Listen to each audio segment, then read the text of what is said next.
اس کو حکم فرمایا گیا کہ تم جنت میں داخل ہو جاؤ۔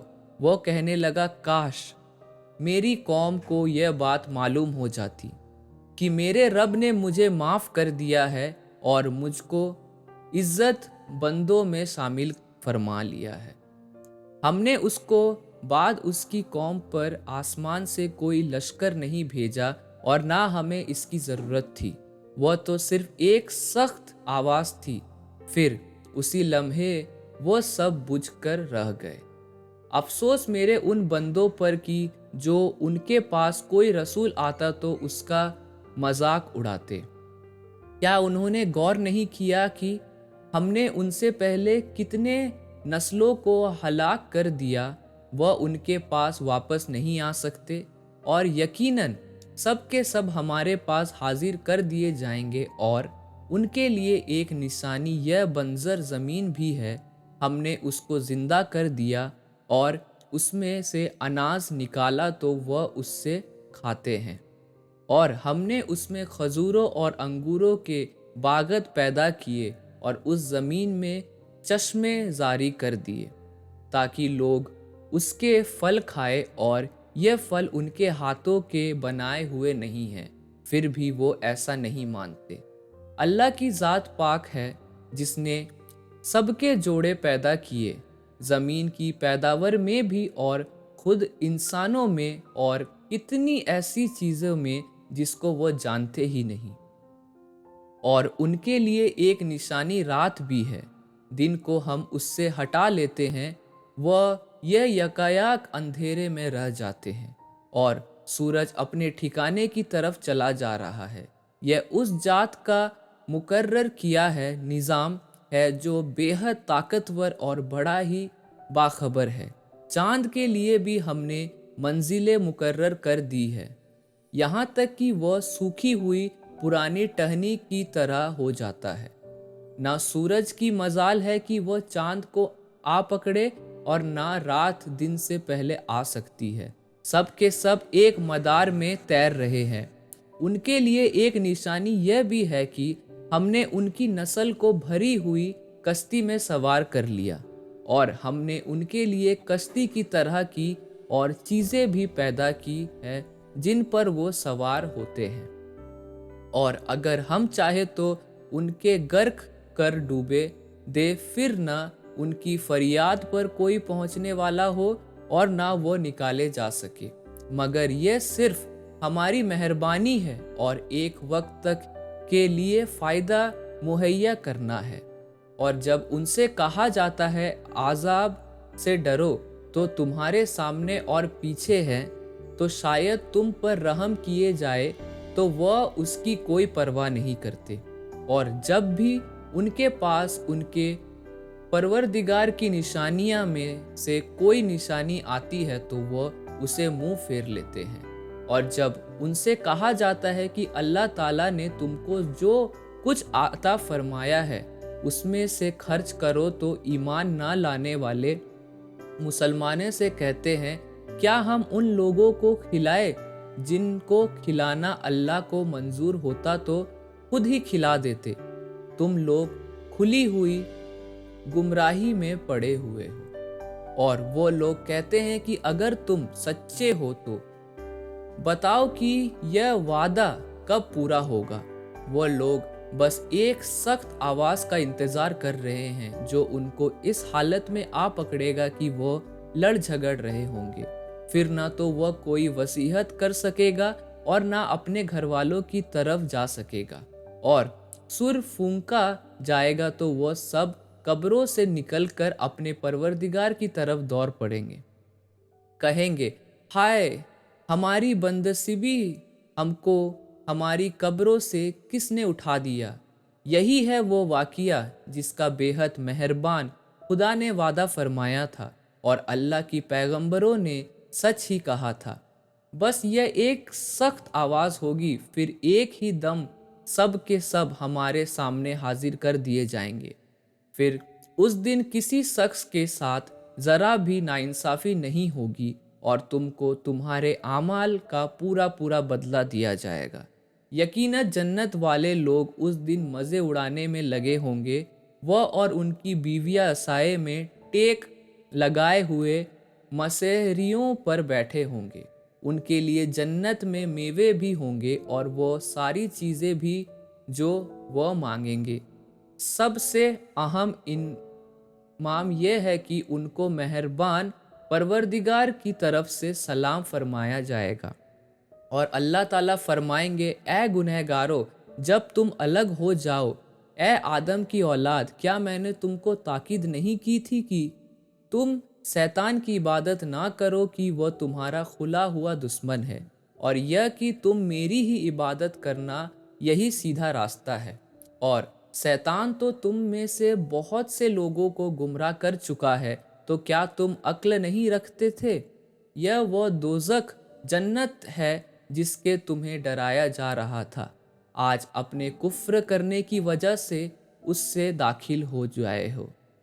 آج ہم ان کے منہ پر مہر لگا دیں گے اور ان کی حرکتوں کے بارے میں ان کو ہاتھ ہم سے بات کریں گے اور ان کے پاؤں گواہی دیں گے۔ اگر ہم چاہے تو ان کی آنکھوں کو سپاٹ کر دے، پھر یہ راستے کی طرف دوڑے تو کہاں دیکھے پائیں گے، اور اگر ہم چاہے تو ان کی اپنی جگہ پر بیٹھے بیٹھے ان کی صورتیں اس طرح مسخ کر دے کہ یہ نہ آگے بڑھ سکے اور نہ پیچھے لوٹ سکے۔ جس شخص کو ہم لمبی عمر دیتے ہیں اس کی پیدائش کو الٹ دیتے ہیں، پھر بھی کیا وہ عقل سے کام نہیں لیتا؟ اور ہم نے اپنے ان پیغمبر کو نہ شاعری سکھائی ہے اور نہ یہ بات ان کے سائنے سان ہے، یہ تو بس ایک نصیحت ہے کہ ایسا قرآن جو حقیقت کھول کھول کر بیاں کرتا ہے، تاکہ ایسے شخص کو خبردار کر دے جو قلب اور روح کے اعتبار سے زندہ ہو، اور تاکہ ایمان لانے والے پر حجت پوری ہو جائے۔ کیا انہوں نے دیکھا نہیں کہ جو چیزیں ہم نے اپنے ہاتھوں سے بنائی ہے، ان میں سے یہ بھی ہے کہ ہم نے ان کے لیے چوپائے پیدا کر دیا اور یہ ان کے مالک بنے ہوئے ہیں، اور ہم ان چوپائیوں کو ان کے قابو میں کر دیے ہیں، چنانچہ ان میں سے کچھ وہ ہے جو ان کی ثوابی بنے ہوئے ہیں اور کچھ وہ ہے جنہیں یہ کھاتے ہیں۔ ان کو ان چوپائیوں سے اور بھی فائدے حاصل ہوتے ہیں، اور جانوروں میں پینے کی چیزیں بھی ہے، تو کیا پھر بھی یہ شکر ادا نہیں کرتے؟ ان لوگوں نے اللہ کے سوا دوسرا معبود بنا لیا ہے کہ شاید ان کی مدد کی جائے، حالانکہ ان میں یہ طاقت ہی نہیں کہ وہ ان کی مدد کر سکے، بلکہ وہ ان کے لیے ایک ایسا مخالف لشکر بنے گا جسے قیامت میں ان کے سامنے حاضر کر لیا جائے گا۔